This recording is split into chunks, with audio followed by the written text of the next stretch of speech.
Hi. Hey, this is Lobstermagnet. I'm here with my buddy Gorogregoro. After our great Berzerk marathon, we have finally caught up. We are very proud of ourselves. We will Yes. probably also not do an individual episode when we're catching up. We'll probably just do one big video and watch a whole bunch of things at the same time. This was an interesting experiment, but it definitely takes a toll. But it was good to watch all this Berserk and be caught up in our super anime binge Saturday. Yeah. Very binged. I'm very binged right now. Oh my god. Oh my god, we got to see all the magic items. Woo! It, Exciting. It was nice. You were saying that, like, oh, you wanted them to have moments, but whatchamacallit, Farnze has a nice moment where she's like confronts with her dogmatic self with like the generic preacher who's like, "Ah, you're a evil witch. Fuck you, witch. You're gonna get burned. You should stop it. You're gonna send everyone to hell." I I'm just trying to help people. I guess so. I guess I'm more like interested in seeing like back in like more of like more development of like Ishidora's character maybe and He got like development where he's talking to the old man about what his dreams and ambitions are, and the old man tries to ask him, "What's your family like?" And he's like, "Fuck you! I don't want to talk about my family. I got daddy issues. Guts is my daddy. I want Guts to be my dad." he didn't say that exactly, but That's what the subtext was. is probably the subtext. He was like an orphan, probably, or some shit. I don't want to be a shitty old man like you, but I learned appreciation of life. And we got some classic Berserk action with the trolls, taking the civilian. And then this is the first time the parties being forced to fight together, and it's like their big moment working as a team. And it's fun to see them fight as a team for once. Guts isn't just the single lone wolf. He's got an entire, this is like his Neo Band of the Hawk. Yeah, yeah, it is like that. Yeah, it's like Gus is making his own Neo Band of the Hawk. Yeah, like old Band of the Hawk. Unfortunately, though, his isn't filled with giant crystalline dragon monsters and other ridiculously cool crap that Griffith has. But hey, Mm. man, he's got a magic girl on his side. Yeah, that's it's very OP. Well, what I always love about her like magic is like it always takes a long time to set it up. So she's not like doing it out off of the top of her thing. It's always all of her magic is very complicated and always takes a while. Yeah, it's usually the case with this kind of berserk magic stuff. Um, yeah. But see, Greg, did you enjoy the action sequence, even though it was very CG CG heavy? Yeah, some of it was okay. Like, Serpico being able to slash the CG monsters in half was pretty cool. It's like Server gets to use his Dynasty Muso move, but it is always nice to see him like slice them in half, with just one swing of his blade. He Serpico definitely, probably got like much better weapon than anybody else in terms yeah, of yeah. magical items. He won that little lottery. Whatchamacallit. Isadora later on uses the dagger to but even then, yeah, The because I dagger is remember. not as powerful at all. No, well, it requires him to develop a fighting style where he's like tumbling a lot, and then he kind of figures it out that he has to be a thief as opposed to a warrior, and that's his ultimate role that he was well suited for. Hmm. But yeah, it's never quite as badass. It doesn't shoot laser beams like the fucking sword cuts things instantly. Hmm. Yeah. So sword's pretty cool. Sword's pretty neat. Yeah.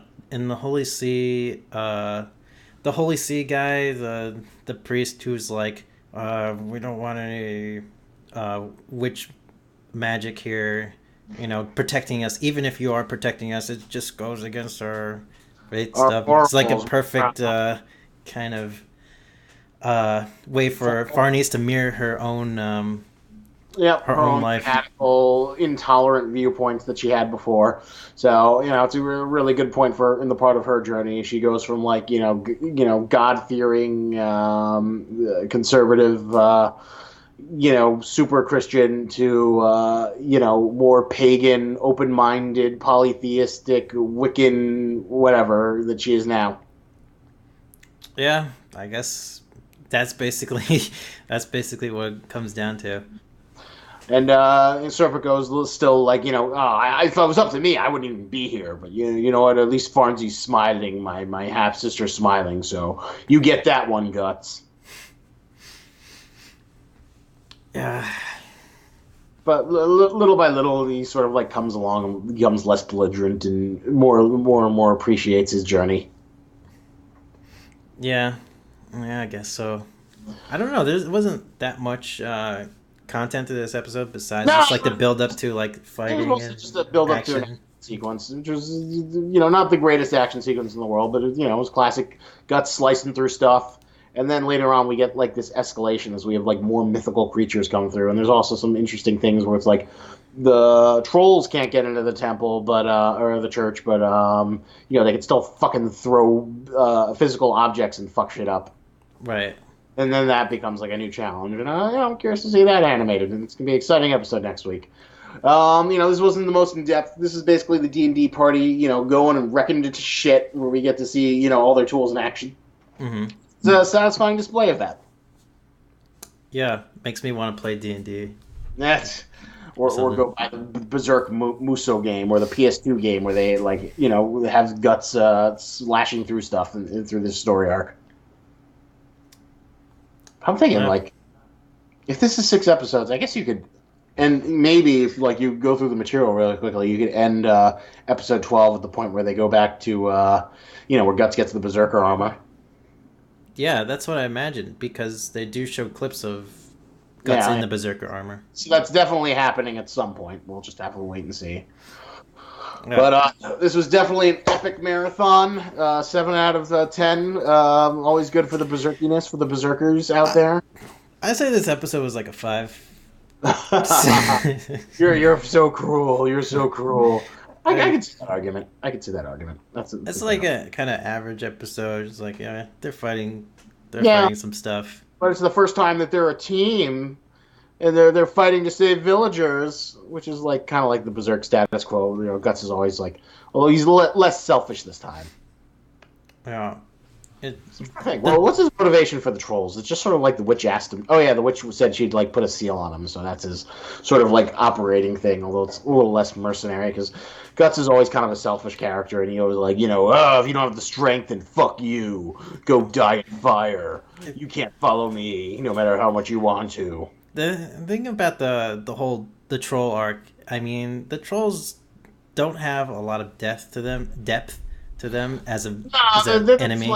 They're just mooks that are very rapey and evil and nasty. I mean, no, they're not the most. They don't have. They're just this mindless horde. Yeah, but it's more I guess showcasing Shriek and her magic abilities and the weapons that she makes and stuff. Yeah, it's showcasing her. It's showcasing the new team dynamic, the new status quo, which sticks with us for quite a while. Mm-hmm. And showing the new team working together as well as they show off their new weapons and challenging them with sort of a video game logic of escalating threats. Where it's the trolls, then there's the kelpie, then there's the fucking penis whale with the giant penis nose. Ogre, yeah. It's this penis whale ogre monster. That's part of the troll armada, I think. Yeah. And then there's the really fun segment where they go to the troll cage and they go to Quipleth, the astral dimension, and it's this fucked up HR Geeker nightmare. I'm kind of curious to see if the CGI will be able to handle that, because I remember there was a lot of really awesome imagery in there. Yeah. Well, fingers crossed. I don't have that much else to say about it.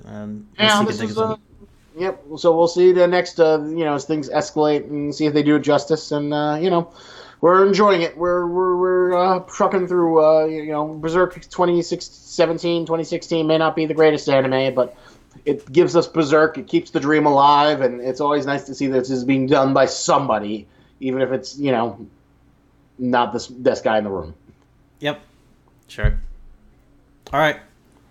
Take it easy. See you in the next one, guys. See you next week when we review the next episode of Berzerk. And who knows, maybe we'll get some more chapter reviews of One Piece or Not Promised Neverland during the week. Yeah, hopefully. All right. Thanks for watching this video. It was a pleasure speaking to you, hearing you guys. Remember, comment, and subscribe. See you in the next one. All right. See ya.